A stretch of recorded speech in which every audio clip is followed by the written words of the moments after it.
બોલો વડવાળા દેવ કી। આટલી મોટી સંખ્યામાં માલધારી સમાજ ઉપસ્થિત થયો હોય અને આપણા સૌના માટે સમગ્ર ભારત વર્ષનું સૌથી પવિત્ર ધામ હોય અને ત્યારે જયઘોષ એવો કરીએ કે સમગ્ર ભારત ખંડમાં વડવાળા દેવનો જયઘોષ સંભળાય। બોલો વડવાળા દેવ કી જય। બોલો ભગવાન રામચંદ્ર કી જય। બોલો દ્વારકાધીશ કી જય। આજના પવિત્ર કાર્યક્રમની અંદર આપણી સૌની વચ્ચે ઉપસ્થિત શ્રી જગતગુરુ રામચંદ્ર આચાર્ય મહારાજ શ્રી જગતગુરુ શ્રી વલ્લભદેવ આચાર્ય મહારાજ શ્રી રાષ્ટ્રીય સંત શ્રી મોરારી બાપુ, પરમ પૂજ્ય શ્રી દિલીપદાસજી મહારાજ જગન્નાથ મંદિર, શ્રી જગતગુરુ કનીરામ બાપુ મહારાજ વડવાળા મંદિર, જેની હમણાં જ ઘોષણા થઈ છે,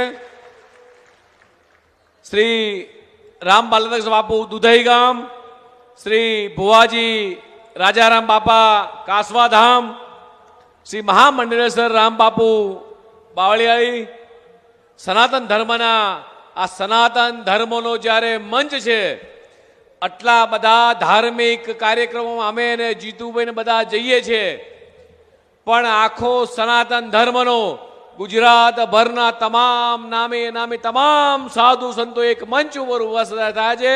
એ તમામ સાધુ સંતોના ચરણોમાં વંદન કરું છું। સાથે જ ગુજરાત રાજ્યના ખેડૂતોની ચિંતા કરતા, ગાય માતાની ચિંતા કરતા એવા અમારા કૃષિ મંત્રી શ્રી જીતુભાઈ વાઘાણી, એવા જ અમારા જિલ્લાના અધ્યક્ષ અને જેની હમણાં જ નિમણૂક થઈ છે એવા શ્રી હાર્દિકભાઈ ટમાલે, આપણા સમાજનું ગૌરવ મિત્રો જોરદાર તાલીઓથી વધાવી લઈએ। એવા જ આ જ વિસ્તારના સાંસદ શ્રી ચંદુભાઈ સિહોરાજી, આ જ વિસ્તારના ધારાસભ્ય શ્રી જગદીશભાઈ મકવાણા, એવા જ અમારા પ્રદેશના મહામંત્રી જિલ્લાના પૂર્વ અધ્યક્ષ એવા હિતેન્દ્રસિંહ ચૌહાણ, જેની સાથે મને કામ કરવાનો મોકો મળ્યો છે, પૂર્વ વન મંત્રી લીમડીના ધારાસભ્ય એવા શ્રી કિરીટસિંહજી, શ્રી સંજયભાઈ દેસાઈ, માવજીભાઈ, અમારા અર્જણભાઈ, ધવલભાઈ, અમારા વિશાલભાઈ અને સૌ નાથ ગંગા નાથ વિહોર મારા રામ રામ છે ભાઈ, હવને મારા રોમ રોમ।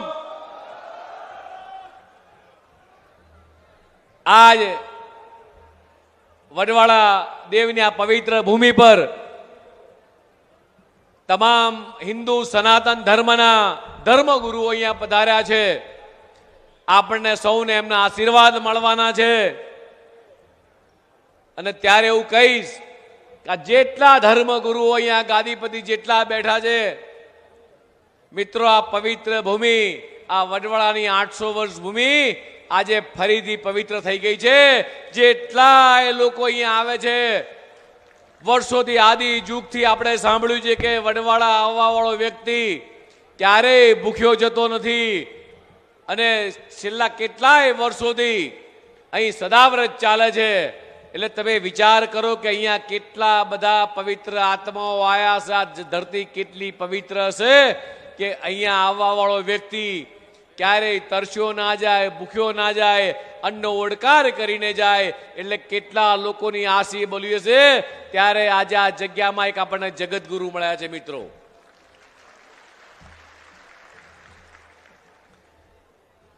સાથે સાથે એવું કહીશ કે તમામ ધર્મગુરુઓ છે અહીંયા, ઘણા બધા ધર્મગુરુઓ બેઠા છે, ત્યારે દરેક ધર્મની દરેક ગાદી ઉપર આખા ભારત વર્ષમાં આ ગુજરાતની અંદર એવી ઘણી બધી મોટી જગ્યાઓ છે જ્યાં કોઈ વ્યક્તિ ભૂખ્યો જતો નથી। અને જેટલા પણ અહીંયા ભક્તો આવ્યા છે એને પણ મારી વિનંતી છે, તમામ સાધુ સંતોને મારી વિનંતી છે, તમામ ગાદીપતિઓને મારી વિનંતી છે કે જે પણ જગ્યાએ આપણે પ્રસાદ લેવા જઈએ ત્યારે આપણે અન્નનો આદર કરીએ મિત્રો। આ અન્ન એ ભૂખ્યા માટે એક નાનો કણનો દાણો પડે કે જીવન અમૃત હોય છે. એટલે જેટલી પણ જગ્યાએ સદાવર ચાલે છે, આજે જેટલા પણ લોકો અહીંયા આવ્યા છે, જે ભોજન લઈને જવાના છે, એ તમામને મારી બે હાથ જોડીને વિનંતી છે કે તમે તમારા ઘરે જમવા બેસો, કોઈ પ્રસંગમાં જમવા માટે જાઓ, કોઈ લગ્ન પ્રસંગમાં જાઓ, ત્યારે અચૂક આપણી થાળીની અંદર એ અન્નનો બગાડ ના થાય એની ચિંતા કરીએ. સાથે સાથે જેટલા પણ અહીંયા વડવાળા આ પવિત્ર યાત્રાધામમાં જેટલા પણ લોકો આવે છે, મારે આજે જ્યારે જગતગુરુ કદીરામ બાપુની નામની ઘોષણા થઈ છે ત્યારે દેશના યશસ્વી પ્રધાનમંત્રી માનનીય મોદી સાહેબની જે નેમ હતી કે એક પેડ માં કે નામ, આપણે એવી સંકલ્પના કરીએ કે જ્યારે જ્યારે આપણે વડવાળા દર્શન કરવા માટે આવીએ, હું કદીરામ બાપુને પણ વિનમ્રપૂર્વક કહું છું કે આપણે એવું સરસ જંગલ બનાવીએ, એવું વન બનાવીએ કે આખું વડવાળા વન બને આપણું, અને આ વનની અંદર દરેક વ્યક્તિ, આવનારો વ્યક્તિ એક પાણી પાઈને જાય. આવનારા દિવસોની અંદર આ આખું ક્ષેત્ર એ લીલુંછમ હોય અને અહીંયા આવવાવાળી વ્યક્તિને એમ થાય કે હું વડવાળા ગયો તો ને મારા મનને શાંતિ મળી.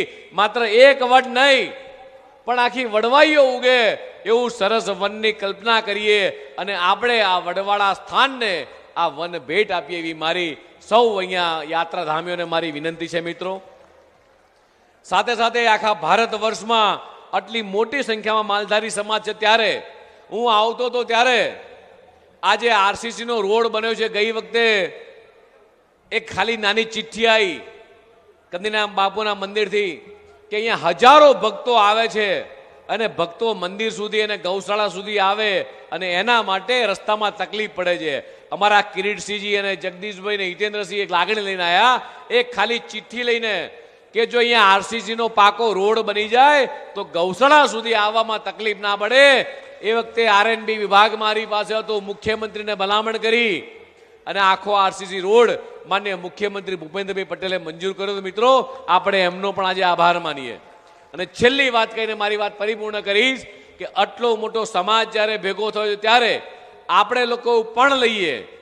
અહીંયા મને જેમ કીધું, આ દીકરીઓ બધી જેમ ભણી રહી છે, આપણા સમાજની એક પણ દીકરી એ અભ્યાસ વગર ના રહે, ઉચ્ચ અભ્યાસ મેળવે, અને એના માટે પણ માન્ય ભૂપેન્દ્રભાઈ પટેલે અને દેશના યશસ્વી પ્રધાનમંત્રી માન્ય મોદી સાહેબની જે નેમ છે કે બેટી બચાવો બેટી પઢાઓ, આ સંકલ્પનાને આપણે આગળ લઈ જઈએ. સમાજના સૌ શ્રેષ્ઠીઓને મારી વિનંતી છે, આવા મેળાવડા થાય, સમાજના કાર્યક્રમ થાય, સામાજિક કાર્યક્રમો થાય, પણ એક પણ સમાજની દીકરી એ ભણ્યા વગર ના રહે એની ચિંતા આપણા સૌની છે. જ્યાં પણ જરૂર પડે ત્યાં હું, જીતુભાઈ, તમામ લોકો આપની સાથે છીએ. ફરીથી આજે આ વડવાળા દેવની પવિત્ર ધરતી પર આપ સૌએ અમને આવકારે, અમારું સન્માન કર્યું, એ બદલ ફરીથી ભારતીય જનતા પાર્ટી વતી આપનો આભાર માનું છું. ભારત માતા કે જય. વંદે માતરમ.